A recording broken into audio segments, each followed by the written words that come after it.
Good evening, everybody. My name is Sincere, and welcome to the Standard 81 podcast. I am back. Uh, Let me first apologize about not coming on Friday night. I got out of work very late, and I was beat, so I scheduled it for the night, and then I got off of work very late today. So I went ahead and just pushed it back a little bit. But I decided since there was only about 6 minutes before I got on, before it was scheduled, anyways, let's just go ahead and jump on. Anyways, if you're watching here tonight, welcome, welcome. Thank you for tuning in.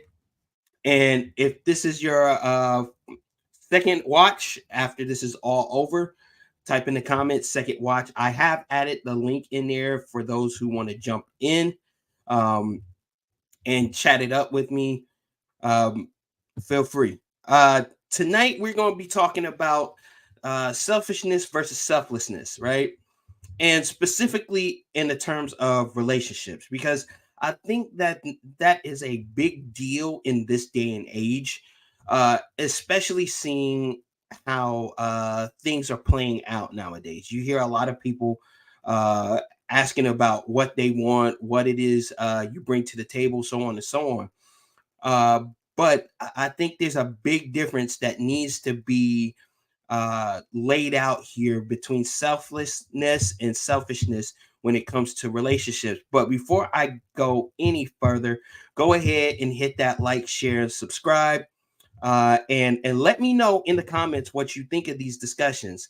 And from there, I can do more to enhance not only the visual quality, but also everything else about this. Let me know what topics y'all want me to talk about more and what kind of guests you would like to see. Of course, I'm not with all the rah rah noise. But before I get started into this officially, I want to play about a 9 minute clip from Kevin Samuels here.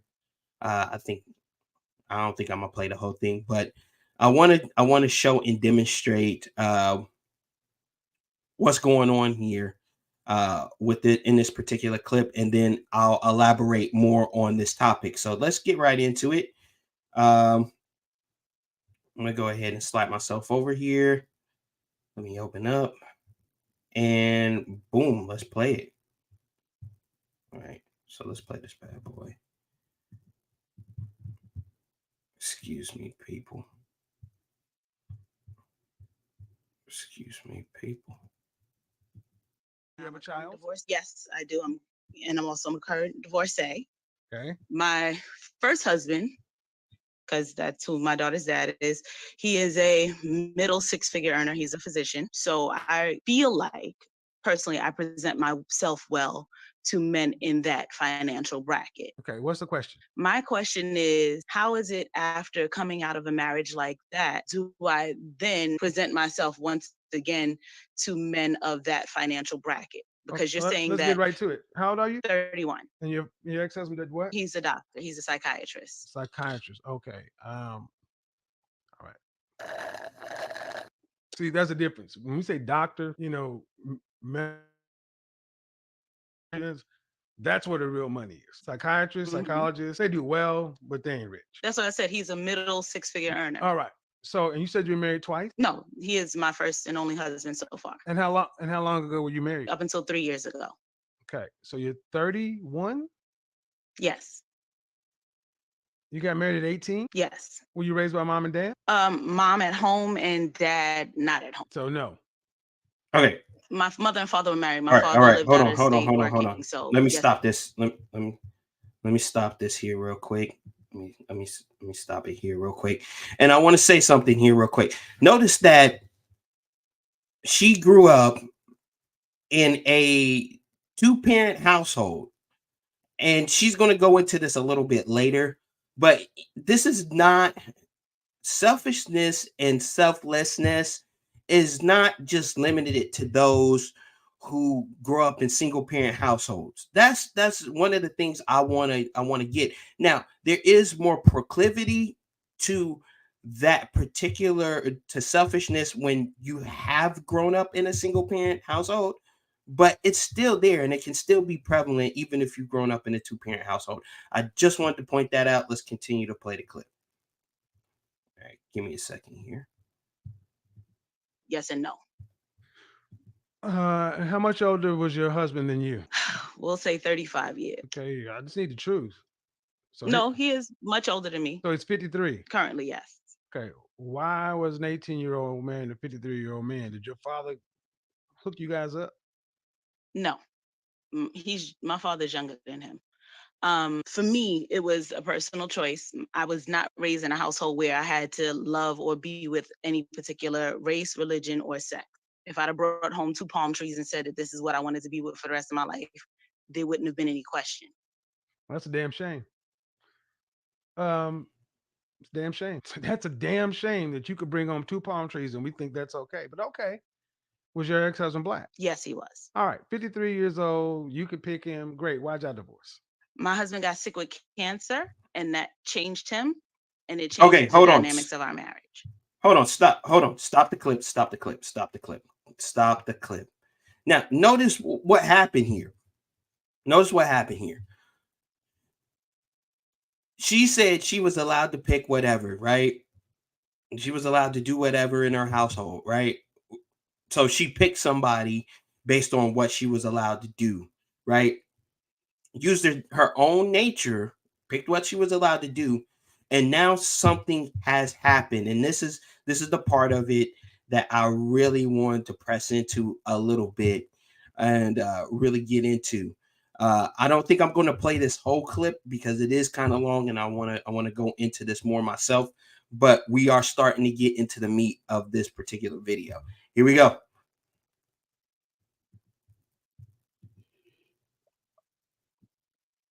There was nothing that I did not do. Hold on. Hold on. Go ahead. Hold on. Hold on. I'm going to need to be very specific with the next few questions. Did he have chemo or radiation? He had a form of chemo which is called BCG. It's an injection I know. that I know what cancer is. I'm a cancer survivor. okay. Is he in remission? Yes, he is. And you divorced him because, and who filed for divorce? I did. Why? He became mentally, emotionally, and financially abusive. What does that mean? So mentally, I was degraded. I was made to feel less than. I was talked down to. Emotionally, as a partner and a spouse, I was emotionally neglected. And financially, funds began to be withheld from me that would have normally never been an issue. Ooh, God Almighty. Okay. It's amazing how many women who file for divorce seem to be so abused. But to answer your question, no. No. Any man who's a Henry hearing this would be wise to run. None of this sounds appealing.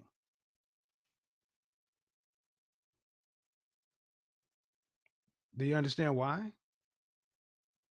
Here it That's goes. the reason why I'm calling and asking said Well, ma'am, you question. got married at 18 years old. So if you're 30, he should be 65. I'm 31, so he's 66. Right.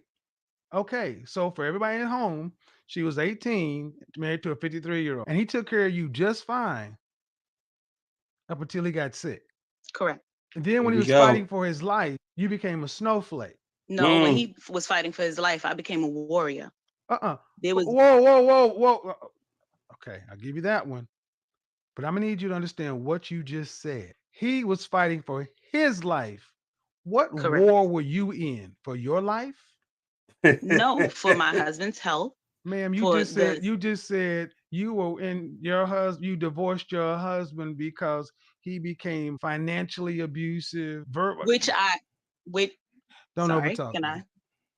Don't over no. The man was going okay, he was being injected with poison. He was going through quite a bit. So you know what? He's allowed to go through some. Was he on prednisone also? All No, right, I Okay, think that's was he on any about it. kind of steroid? no, he refused. I think that's all I want to. But he was still injected in poison. So, ma'am, here's your. All right, so I think that's going to be it for that particular clip. I'm going to stop sharing. Um,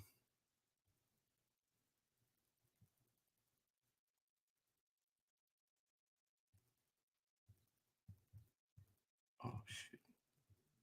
Did I just sign out of my stream? Oh man, I just signed out of my stream. Oh my god, I just signed out of my stream.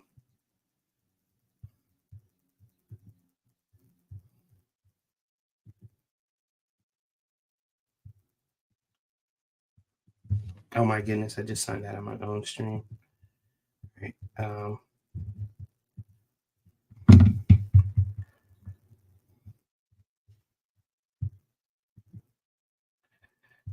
right, guys, everybody, I'm sorry.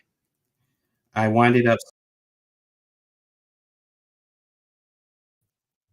I winded up signing out of my own stream. Yeah, I am definitely getting used to all this. Anyways, right, I got double of me on the screen. Hang on a second.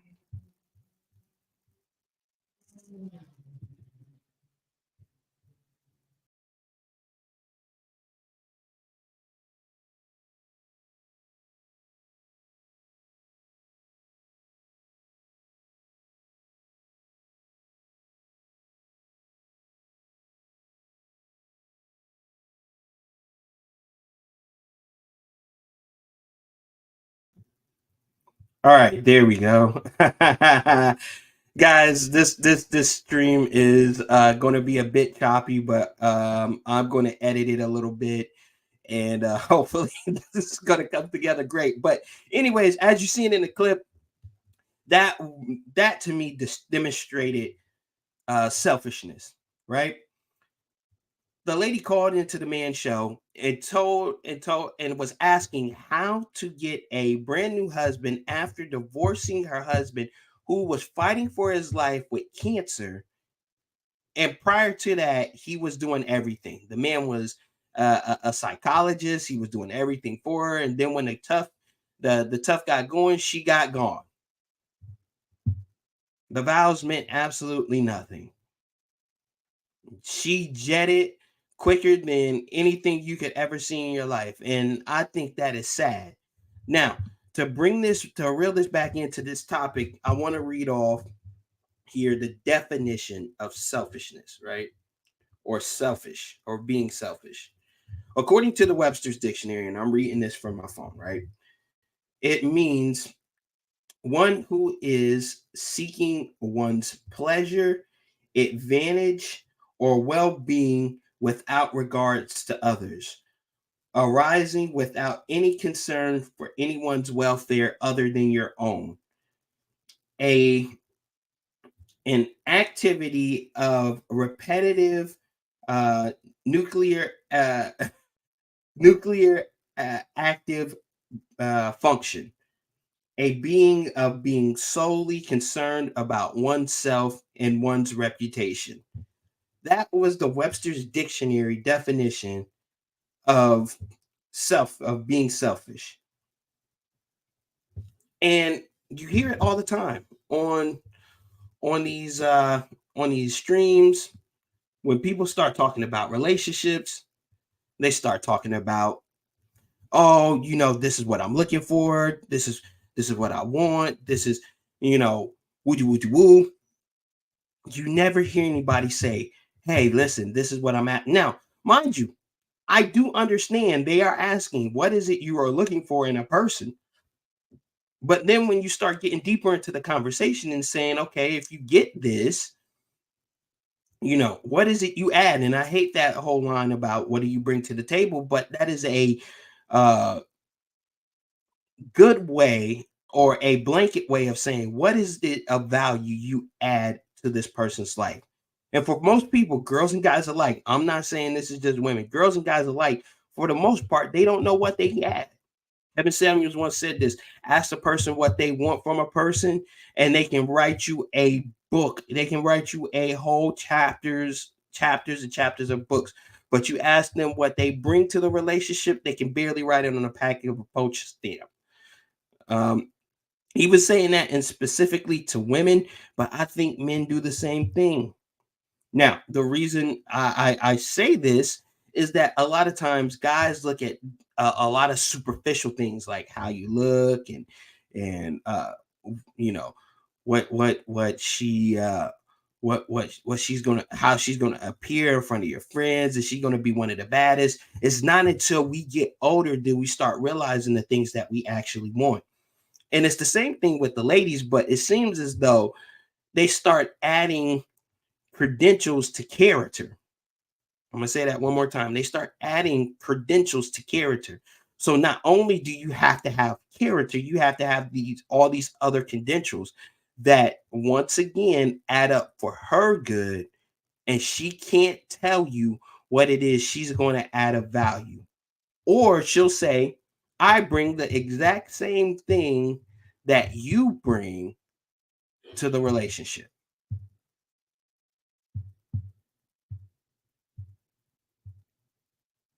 Are you getting where I'm coming from? Now, mind you, let me say this. I am not saying that um, what a man brings into a relationship is not something a woman should bring. She should be responsible. Let me say this. Let's get this out of the way. Being a responsible adult, knowing how to take care of yourself, take care of your bills, and do the things that adults do don't count in the parameters of a relationship. Both people should be able to take care of themselves. Both people should be able to know how to take out trash, wash clothes, cook, and then upon getting into the marriage, decide who is going to do this more, who is going to do this less, or how are we going to divvy this up between each other. These are things that adults do, irregardless of whether or not you're married or unmarried. These are things you should be practicing while you are single. These are not value things. These are not things you add to your value list. This is adult. That's adulting. What is it that you bring into the relationship that you know is going to further enhance their life and improve and make them better outside of some material possessions and those things you think are of value? So let's look at another word, right?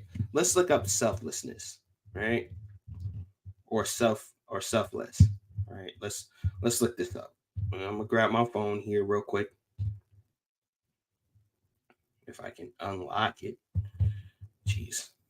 All right. So selflessness. Let me see. Okay, so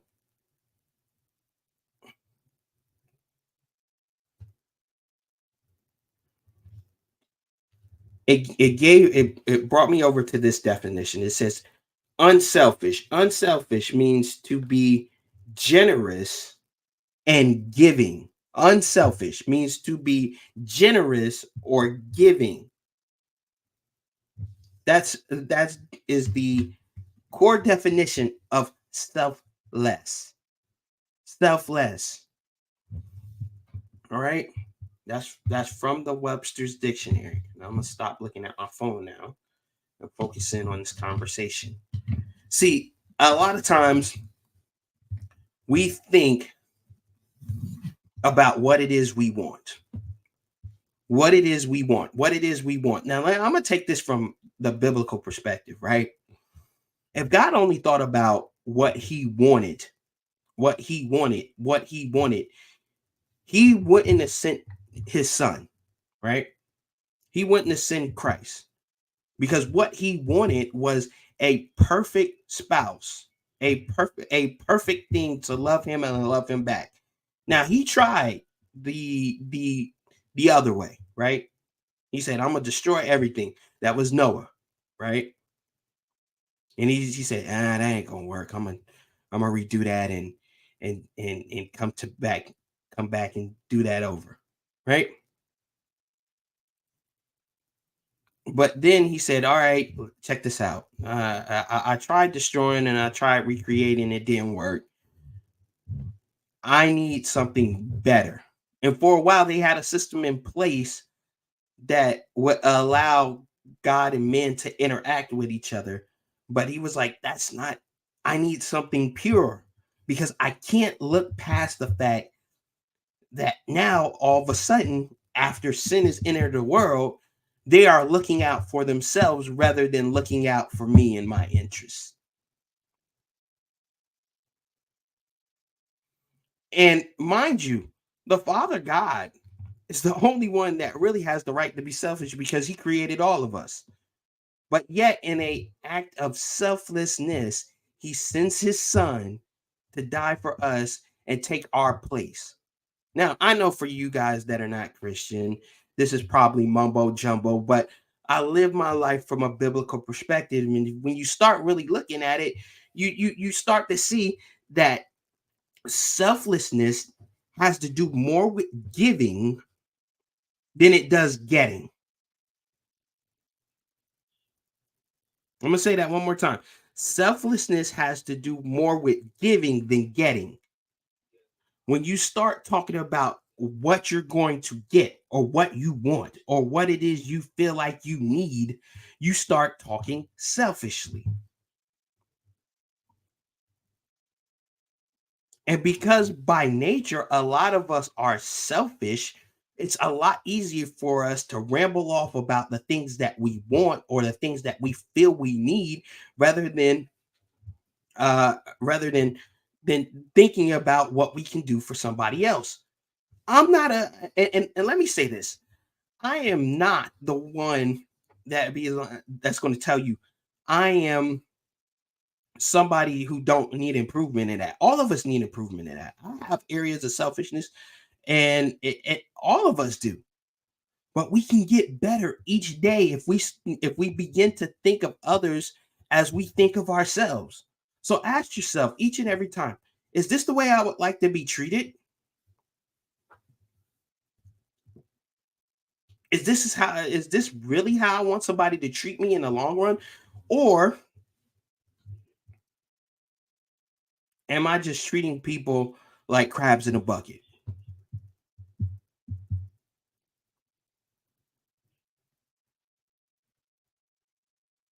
Because if you start treating people like crabs in a bucket,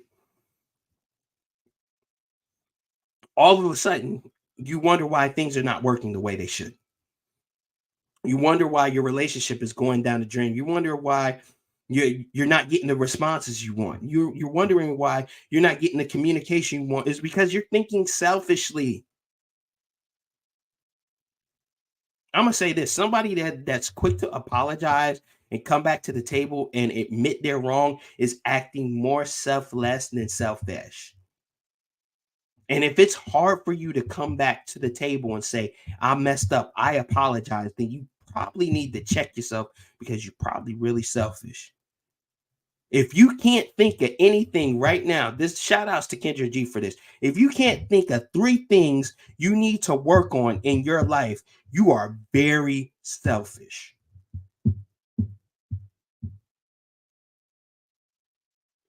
Just three. Kendra G asks this all the time when she's interviewing people for her dating shows.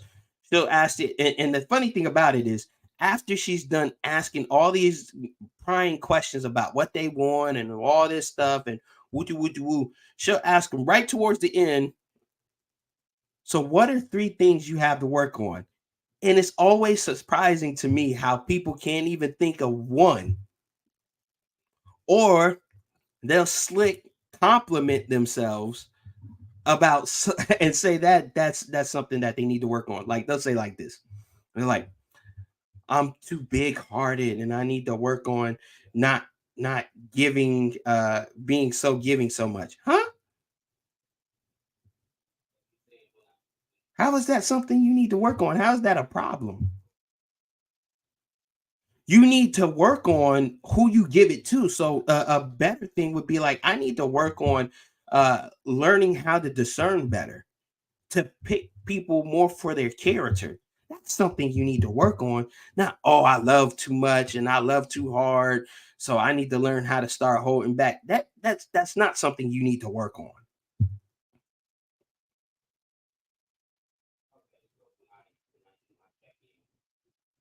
That's something that the something that you need to work on is picking better. Picking the person that you give that love to, you give that respect to, the that you give that nurturing to, or you give those finances to, or you wine and dine, or you're very chivalrous to. See, guys, I had to learn this the hard way. I did this a lot of times in the beginning with a lot of young ladies, until I started realizing I need to ask more questions. And this is why so many people talk about intentionality, but in the sense, we don't want to hurt people's feelings when we start asking questions and say to ourselves, not only to ourselves, this ain't it, or saying you ain't it, and going about our business, because we don't want to hurt people's feelings and asking certain questions, or it's too fast. Well, either you want a certain outcome or you don't. Let me say that one more time. Either you want a certain outcome or you don't.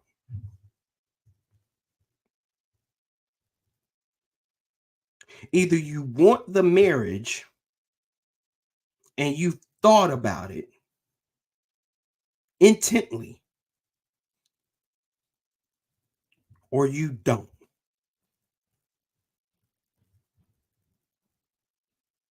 And you can't just think about what it is you want.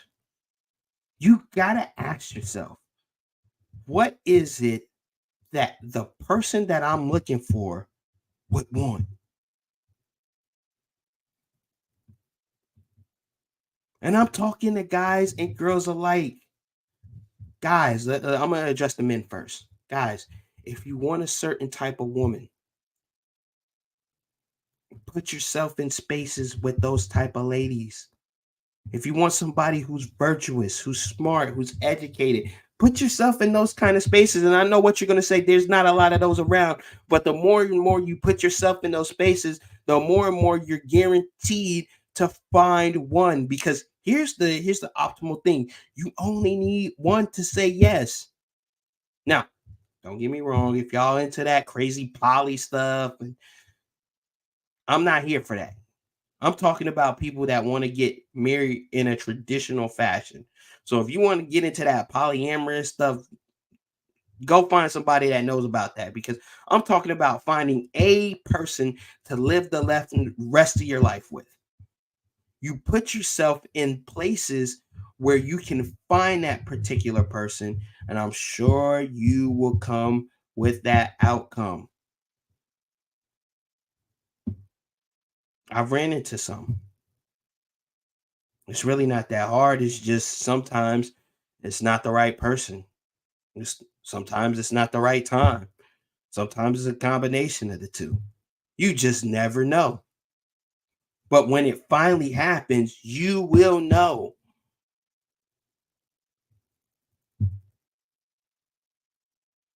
I'm hoping I know. I think I know. I think I've studied enough. I think I know enough at this point that I'll be able to spot it. But you only know that when you start thinking outside of yourself, what it is you want. Ladies, I say the same thing to you. What is it that, think about that man you want, to think about what it is he wants. So talk to more guys that are in that space and ask him, hey, if you were looking for somebody, what would you be potentially looking for?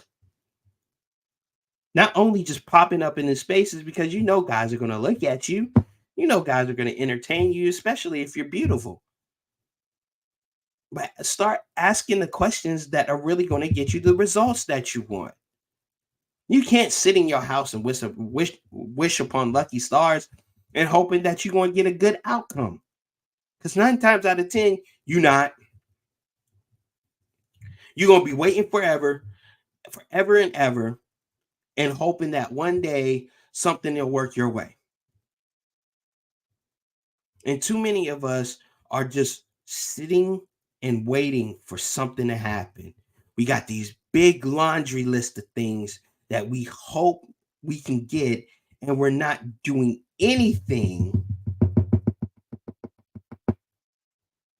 to try to figure out what it is we can do better or how it is we can do things better in order to get the outcomes that we want, because we are selfish.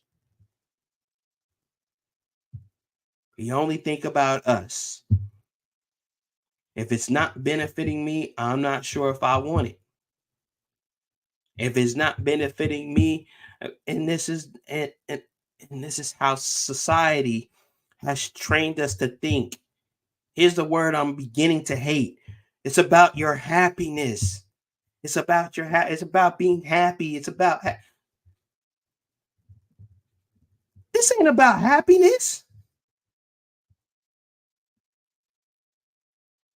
Happiness is an emotion that comes and goes. You don't hear the word happy nowhere in the Bibles. You know what you do hear in the Bibles? Rich or poor, sickness and in health, death do you part. Nothing in there says happy. I'm not saying that the relationship or the marriage has to be tumultuous or you have to go through struggles a bunch of times, but you have to be realistic with the reality that there are going to be times that are not happy. There are going to be times that don't feel good. And if every time something doesn't go your way, you're ready to leave, then 9 times out of 10, you're not going to be with nobody. You're not going to stay with nobody because all of a sudden you're going to want that way out. That's what divorce is. It's a quick way out, at least nowadays. Because what you got nowadays? No fault divorce. You can say unreconcilable differences. And that can't even be defined. What are the unreconcilable differences that you have? Oh, I just fell out of love. Love is an action that really doesn't involve much emotion. So you fall out of something that involves you being selfless. Were you ever really in love to begin with? Or were you in love with the idea of loving? Or were you in love with the idea of the relationship? Or were you in love with the wedding? Or were you in love with the idea of a marriage? Were you in love with the person? Because if you're not in love with the person, those feelings that you have will quickly fade when the hard times come. And it's got to be reciprocal on both ends. And you got to realize that there are differences between you and that other person. And you got to be cool with it. You got to be cool with it. Yes, you need to work some things out. Yes, both people need to change. Yes, both people need to do better. But you got to be cool with the differences between you. You will learn how to get along. You will learn how to work through things. But you got to learn how to be cool with who it is that's in front of you, or it'll never work. You got to be cool with saying I'm sorry. You got to be cool with saying I messed up. You got to be cool with saying I made the mistake. You got to be cool with saying, hey, listen, I don't know what I'm doing here, on both ends. I'm not talking to specifically men or specifically women, and I know y'all probably wish I would, but here's the thing: relationships take two people. Yes, ladies have made a lot of mistakes because of feminism over the course of years that has made it very contradictive and somewhat unmanageable to be inside of relationships. But fellas, we gotta take our places as men and realize that the only reason that things are the way they are is because we are not being the leaders we are supposed to be. You might hate me for that. We didn't let stuff slide, man. We didn't let stuff go under the covers and it all in the name of not hurting people's feelings, all in the name of not being controversial, all in the name of of of trying to fit in. No, that's not the way it's called. See, let me give you a prime example. In Genesis chapter 3, right? God did after the sin happened, right? God didn't call out to Eve. He didn't look for the snake. He called to Adam because Adam was created first and he gave him the dominion over everything. He said, "You're in charge, homie." So when things went awry, he turned to the man and said, "What happened?" And the man passed the buck and said, "Look, the wife gave it to me. You know the story. If you're a believer, even if you read the Bible a few times or you read it once, you know the story. We got to take a stance, and this doesn't mean being an alpha male or being a high value man. It just means taking your place, man. Taking a responsibility, saying, "Look, man, I messed up. I did it wrong. I'm not quite sure of what I'm doing," and fixing it, because it's not enough just to say, "Hey, I made a mistake. I messed up." You gotta fix it. You gotta fix it.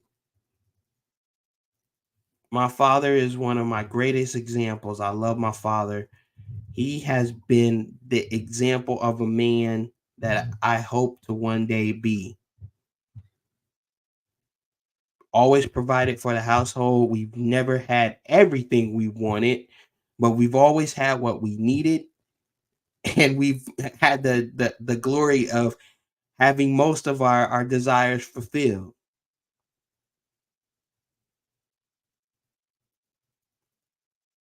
And here in the past few years, our relationship has built and he has said, "Hey, listen, maybe I didn't give you the best example, but that's cool because he's not perfect, nor am I. But if I can be half of what my father is, I'll be happy with that because he's a great man. He has learned to be selfless. He gives of himself all the time.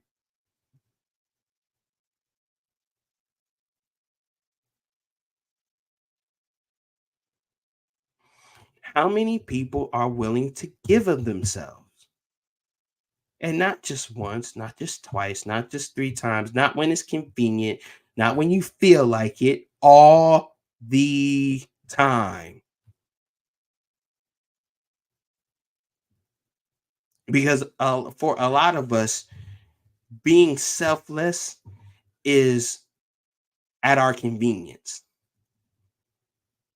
We can be selfless, but only at our convenience when it's not bothering someone, when everything is comfortable, when everything feels right, when everything is going our way.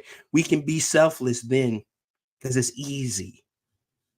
But when things are going wrong and stuff is hitting the fan, it's not easy to be selfless then. Self preservation, survival of the fittest. Do you think that's how you get through a relationship? Imagine everybody thought like that. Would we be living the way we live here? No, we wouldn't. Many people had to give of themselves in order to be where we're at now.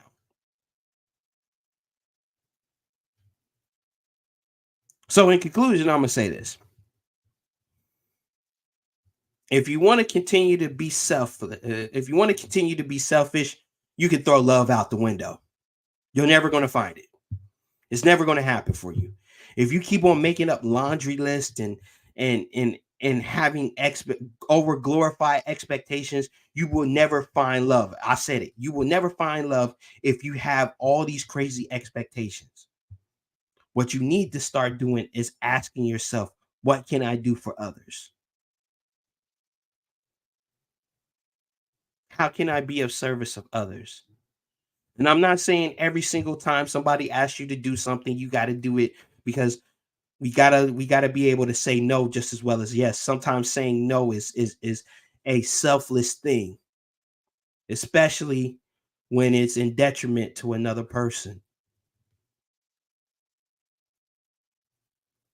But if you really want a relationship, you really want a marriage, you really want to find somebody to be with you forever, you got to start learning to think about others above yourself. That's a biblical principle, but it's one that we need to apply when we're talking about relationships. It's one that we need to apply when you begin to talk about, I want to be with somebody forever. So when you start, when you, when you begin to say to yourself, I want to be married, I want to, I want to have this, I want to have that, I want to have that. I want you to do this. Think about the vows, right? Look up the vows, look up the wedding vows, and ask yourself, can I do this with the person that I'm currently talking to, or the person that I'm currently interested in? I'm not saying that needs to happen right away, but at some point, you need to be thinking like that. So, and you need to be thinking about the selfless side. Can I do the rapport?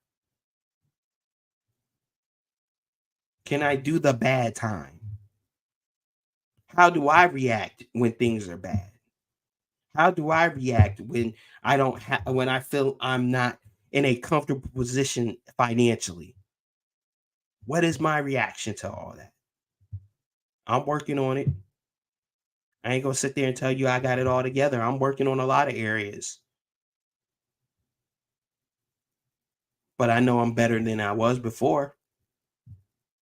And that's because I've decided not only to follow my faith to an extreme level, but I've also decided that in order for me to get what I want, I need to start thinking more selflessly than selfish.